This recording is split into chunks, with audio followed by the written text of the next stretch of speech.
Covishield. जी हाँ, हम सब जानते हैं कि हमने कोविशील्ड की डोज कोरोना के समय लिए थे। हम ये भी कह सकते हैं कि भई जिस तरह मंदिर में प्रसाद बाँटा गया हो, उस तरीके से लोगों ने कोविशील्ड को ग्रहण किया था, वो भी लाइन में लग के ली थी। लेकिन आज एस्ट्राज़ेनेका जिसने कोविशील्ड बनाई है, उसने यूके की कोर्ट में ये एक्सेप्ट किया है कि हाँ, हमारी वैक्सीन से हार्ट अटैक या ब्रेन स्ट्रोक आ सकते हैं। तो आज हम इसी के बारे में चर्चा करेंगे कि हम सब ने मैक्सिमम कोविशील्ड ली है, तो इसके आगे क्या परिणाम हो सकते हैं और जो हार्ट अटैक और ब्रेन स्ट्रोक की बात की गई है, क्या उसे रोका जा सकता है या नहीं?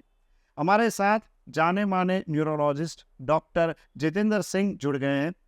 तो आइए हम उनसे बात करेंगे कि कोविशील्ड की जो बात सामने आई है, तो भारत देश के लोगों को इससे कितना डरने की ज़रूरत है। सर, हमारे कार्यक्रम में आपका स्वागत है। कोविशील्ड का पूरा मामला सामने आया है और एस्ट्राजेनेका ने भी एक्सेप्ट कर लिया है कि भई हमारी वैक्सीन से ये हो सकता है। लेकिन हम सब ये भी जानते हैं कि कोरोना के टाइम पे वैक्सीन का मिलना बहुत ज़रूरी था। अब ये जो पूरा मामला सामने आया है, उसको आप किस दृष्टि से देखते हैं? नॉर्मली कुमार भाई, इसमें कोई भी दवाई जब नई मेडिकल फील्ड में आती है जी। तो उसके पीछे सालों की रिसर्च होती है। सालों की मतलब कई साल जाते हैं। उसमें 3 से 4 फेस होते हैं कोई भी दवाई के ट्रायल के, जिसमें फेस 1 जानवरों पे होता है, फेस 2 कुछ limited number of human trial कहते हैं, फेस 3 होता है बड़ा ट्रायल, ह्यूमन ट्रायल होता है, जिसमें इफेक्ट और साइड इफेक्ट दोनों का देखा जाता है, और फेस 4 होता है जो लंबी स्टडी होती है, 1 साल 2 साल की, जो पेशेंट्स मतलब ह्यूमन ट्रायल दिया जाता है, जिसपे पता चलता है कि उसका बेनिफिट तो हो ही रहा है, फेस 2 फेस 3 में पता चल जाता है, पर आगे चल के क्या साइड इफेक्ट होगा, कि वो ड्रग और दवाई को हमेशा 2 तराजू में देखा जाता है एलोपैथी में, कि जी। बेनिफिट कितना है और नुकसान कितना है। अगर अपने को बेनिफिट ज़्यादा है और नुकसान कम है, तो definitely that drug is approved for human usages. पर अगर साइड इफेक्ट ऐसा है कि जो जानलेवा है, तो उसमें चेतावनी दी जाती कि भाई ये दवाई से ऐसा हो सकता है, और वो फिर हम डॉक्टर जो हम जब भी प्रिस्क्राइब करते हैं या लिखते हैं, तो हम मरीज को बोलते हैं कि भाई ये दवाई आपको लेना ज़रूरी है, पर उसका ये साइड इफेक्ट है, ये साइड इफेक्ट के लिए हमको ये चीज़ें मॉनिटरिंग करनी पड़ती है। अब कोरोना एपिडेमिक जीवन काल में हम लोग ने पहली बार देखा, जी। तो वो एपिडेमिक ऐसा था जिसके बारे में किसी को कुछ पता नहीं था। अनफॉर्चुनेटली पूरी वर्ल्ड उसमें आ गई थी, और उसको रोकने का जो एकमात्र तरीका उस समय दिख रहा था वो था वैक्सीन। जी। और जो भी साइंटिस्ट ने शोध करी और सब किया, पर समय नहीं था, क्योंकि इंसान मरते जा रहे थे। It was a huge burden Yeah. Both on the human front as well as on the financial front, क्योंकि पूरी इकोनॉमी अपने देश की और वर्ल्ड की बैठ गई थी। बिल्कुल। और अगर उसको नहीं किया जाता तो आज हम शायद बात भी नहीं कर पा रहे होते। तो मैं ये नहीं बोलूँगा कि वैक्सीन ज़रूरी नहीं थी, वैक्सीन ज़रूरी थी। और हर एक दवाई का जैसे साइड इफेक्ट होता है, आप पैरासीटामोल लें तो भी साइड इफेक्ट है, पर उसके बारे में हमको पता है। पर ये वैक्सीन ऐसी थी कि उसके बारे में हमको एज अ डॉक्टर्स भी हमको कुछ नहीं पता था। हमको इतना पता था कि हाँ ये हमको बचाएगी, इसलिए हम लोग ने भी ली, और सब उससे नॉर्मल पर्सन मैंने भी ली। और उसके बूस्टर डोजेस भी हम लोग ने लिए, क्योंकि we are the front liners, तो हमको उसके पेशेंट्स को फेस करना पड़ता है। और आज भी ऐसा है कि कोरोना गया नहीं, आज भी हम लोग कोविड के केसेस देख रहे हैं कई बार से। तो वो वैक्सीन ही है जो हमको अभी भी जिंदा रख रही है, हम तो यही समझते हैं। पर जैसे आपने बोला कि भाई कंपनी ने एक्सेप्ट किया है, उनके साइंटिस्ट ने एक्सेप्ट किया है, वो लॉन्ग टर्म जो स्टडी हुई है कोरोना जाने के बाद भी, तो वो जैसे जैसे उसके साइड इफेक्ट पेशेंट्स आ रहे हैं, कि भाई यंग पेशेंट, जैसे हम लोगों ने भी देखा कि भाई जिम में काम करते करते वर्कआउट कर रहा था, हार्ट अटैक आया, ऑन द स्पॉट डेथ हो गई। रोड पे चल रहे थे, गरबा गा रहे थे, नवरात्रि के टाइम पे हमने देखा गरबा गाते गाते जवान लोग जिनको कोई तकलीफ नहीं थी, वो अचानक हमारे पास से चले गए। घर पे कोई कमाता था, दौड़ भाग कर रहा था, वो अचानक एक्सपायर हो गया। ऑल ऑफ अ सडन बैठे बैठे लोग एक्सपायर हो रहे हैं, बैठे बैठे लोगों को अटैक्स आ रहे हैं, हार्ट अटैक आ रहा है। यंग पेशेंट्स हमारे पास आ रहे हैं जिनको ब्रेन स्ट्रोक्स हो रहा है। नॉर्मली हम लोग ब्रेन स्ट्रोक यंग में बहुत कम देखते हैं, पर हम लोग आजकल वो ज़्यादा देख रहे हैं। अब वो उसके पीछे खाली वैक्सीन का कारण होने की एक पॉसिबिलिटी है, पर दूसरे कारण जो हैं वो आजकल जो हमारी लाइफस्टाइल है वो भी है। पर उसको प्रूव करने के लिए हमको एक लॉन्ग टर्म रेट्रोस्पेक्टिव स्टडी की ज़रूरत है। उसमें हमको गवर्नमेंट की हेल्प चाहिए, जिसमें हम एक लॉन्ग टर्म स्टडी करें हर एक एज ग्रुप में।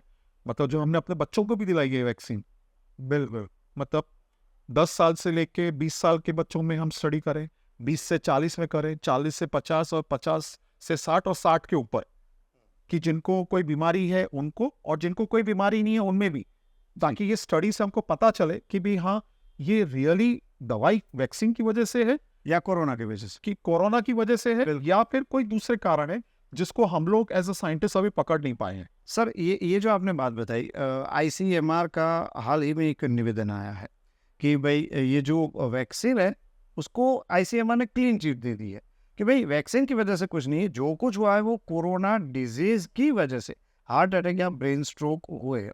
अब ये एक थोड़ा डिलेमा हो गया है, थोड़ा संशय हो गया है कि भाई एक तरफ जो वैक्सीन बनाने वाले हैं उन्होंने लॉन्ग टर्म इतने टाइम बाद उन्होंने एक्सेप्ट कर लिया है कि भाई हमसे ये हुआ है, तो ये जो पूरा अभी एक माहौल खड़ा हो गया है, तो मान लो कि चलो वैक्सीन से हो भी रहा है, हार्ट अटैक आ रहा है या फिर ब्रेन स्ट्रोक आ रहे हैं, तो इससे बचने के लिए अब हमें कैसे प्रिकॉशंस लेने चाहिए?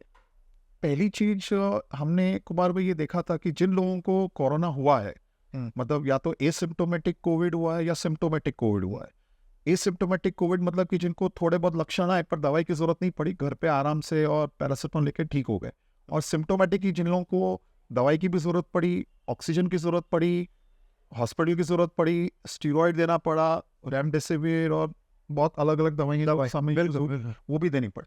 जिनको कोविड हुआ है उनमें तो हमने ये देखा है कि उनको चांसेस थ्रोम्बोटिक इवेंट्स मतलब हार्ट पे, किडनी पे, लिवर पे और ब्रेन पे, कहीं पे भी बॉडी में थ्रोम्बोसिस होने की चांसेस ज़्यादा हो जाते हैं। बिल्कुल, क्योंकि कोरोना वायरस ही ये कहता है, उसका जो एंटीबॉडीज प्रोड्यूस होते हैं कोरोना वायरस के, वो हमारे बॉडी में जो कण होते हैं प्लेटलेट कण, उसमें उसके काम की प्रक्रिया को गड़बड़ कर रहे हैं, ऐसी स्टडीज में दिखा है, जिसकी वजह से ये इवेंट होते हैं। पर वैक्सीन ये करती है, ये ऐसा प्रूव नहीं हो पाया। तो आईसीएमआर की अगर कोई भी स्टडी ये प्रूव नहीं कर पा रही है, पर उसके लिए लॉन्ग टर्म डेटा चाहिए और लॉन्ग टर्म स्टडी चाहिए। नंबर 2 कि जो आजकल हम देख रहे हैं भाई कि लोगों में डर आ गया, अरे वैक्सीन भी मुझे तो नहीं अटैक आ जाएगा जी। तो पहली चीज, अगर आपकी फैमिली हिस्ट्री है, फैमिली हिस्ट्री मतलब अगर आपके परिवार में आपके माता पिता, भाई बहनों या किसी को भी, दादा दादी को हार्ट अटैक, ब्रेन का स्ट्रोक या कहीं पे भी ऐसा प्रॉब्लम हुआ है, तो आपको तुरंत आपके फैमिली डॉक्टर के पास रूटीन एक बॉडी चेकअप कराना चाहिए। और अगर वो आपके डॉक्टर को लगता है कि हाँ आप में थोड़ी गड़बड़ दिख रही है, जैसे कोलेस्ट्रॉल की या प्लेटलेट्स की या कुछ भी, या आपको कोई दूसरी हैबिट्स हैं, आजकल जो चल रहा है माहौल, अल्कोहल, स्मोक, तंबाकू या कुछ भी, तो उन लोगों में low dose of aspirin can be life saving.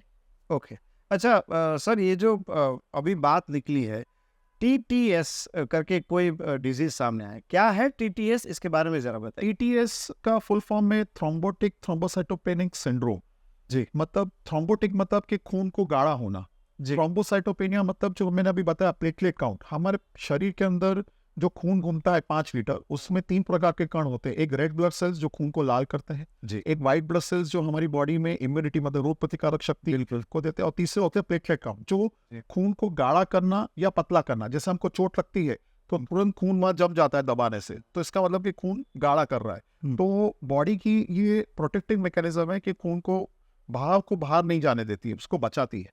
पर अगर वो प्लेटलेट्स कम हो जाए या प्लेटलेट का फंक्शन गड़बड़ हो जाए या उसके प्रति कोई ऐसी एंटीबॉडी हमारे बॉडी में बन गई है खुद से या कोई बाहर की प्रक्रिया से या दवाई की वजह से, तो खून को गाढ़ा अंदर कर देती है, जिसको थ्रोम्बोटिक थ्रोम्बोसाइटिक सिंड्रोम कहते हैं जी। इस प्रक्रिया को डायग्नोस करना बहुत जरूरी है टाइमली, और इसकी दवाई प्रतिकारक देना जरूरी है, जिसमें खून पतला करने की दवाइयां right from aspirin to clopidogrel to warfarin मतलब एंटीकोगुलेंट से लेके कुछ हो सकता है हमको कुछ भी देना कंपलसरी पड़ सकता है, ताकि उनके हार्ट, ब्रेन और बॉडी के दूसरे अंगों पे इसका असर ना हो। सर, बात हार्ट और ब्रेन की, अभी आपने बताया कि भाई जो छोटे बच्चे थे 10 साल से लेके ऊपर के जो भी वयस्क थे, वयस्क तक जो भी थे, हार्ट अटैक आया, कोई किसी को गरबा खेलते हार्ट अटैक आया, किसी को जिम में एक्सरसाइज करते हार्ट अटैक हम शायद पहचान सकते हैं, लेकिन ब्रेन स्ट्रोक, जिस इंसान को ब्रेन स्ट्रोक आए उसको शायद वो कुछ बता ना पाए, लेकिन परिवार वालों को कैसे पता चले ब्रेन स्ट्रोक के जो प्राइम सिम्टम्स या जो भी बोलते हैं वो क्या रहते हैं? सर हम लोग ब्रेन स्ट्रोक में एक टर्मिनोलॉजी यूज करते हैं, इसको कहते हैं फास्ट एक्ट। जी। Fast, FAST and act. फास्ट का मतलब, F मतलब फेस, मतलब जी। मुंह टेढ़ा हो जाना, जी। तिरछापन आ जाना, जी। जी। बोलने में तकलीफ हो जाना। जी। दूसरा उसको फेशियल डिस्क्रिपेंसी कहते हैं, मतलब जी। आप जैसे अभी मेरा मुंह सीधा दिख रहा है, एकदम से अचानक बात करते करते मुंह टेढ़ा हो गया है, या मेरी आवाज बदल गई है, या मैं बोल नहीं पा रहा हूँ, या बोली बंद हो गई है। दैट सेकेंड आर्म, मतलब हमारी जो हाथ की और पैर की जो ताकत है, अगर वो आपको लग रहा है कि मैं जैसे हाथ ऐसे रख रहा हूँ पर मेरा दाहिना धीरे धीरे अपने आप नीचे जा रहा है, जिसको लॉस ऑफ आर्म स्विंग कहते हैं, वो हो रहा है। Speech, S for speech, speech एकदम बदल रही है, या एक साइड का पैरालिसिस हो गया है, हाथ रह गया, पैर रह गया, कि देखना बंद हो गया, मतलब एक साइड का विजन अगर एक्यूट लॉस हो गया है, या तो सीधा दिख रहा है पर साइड में नहीं दिख रहा है, कान अचानक मतलब सुनना बंद हो गया है, मुंह में स्वाद आना बंद हो गया है, कुछ भी जो अचानक हमारे जो स्पेशल सेंसेस हैं या हमारे शरीर, वो अगर होता है तो that is a sign of stroke. Stroke जो होता है वो दो प्रकार का होता है, एक होता है खून गाढ़ा होने से, एक होता है हेमरेज से। नॉर्मली 70% लोगों में, 70 to 80% लोगों में खून गाढ़ा होना ही पॉसिबिलिटी होती है, 20% लोगों में हेमरेज से होता है। और खून गाढ़ा अगर हो रहा है और हम उसको, अगर मरीज हमारे पास पहले 6 घंटे में अगर हॉस्पिटल आ जाता है, कोई भी हॉस्पिटल जहाँ CT स्कैन की व्यवस्था हो जी। और ICU की व्यवस्था हो नजदीक में, अगर पेशेंट या कोई भी मरीज तुरंत चला जाता है तो वहां पे CT स्कैन करके हम ये देख सकते हैं कि भाई हेमरेज नहीं है। अगर हेमरेज नहीं है तो हम खून पतला करने की एक दवाई आती है, वो हम दे सकते हैं, जिससे वो नस जो ब्लॉक हो रही है हम उसको तुरंत खोल सकते हैं।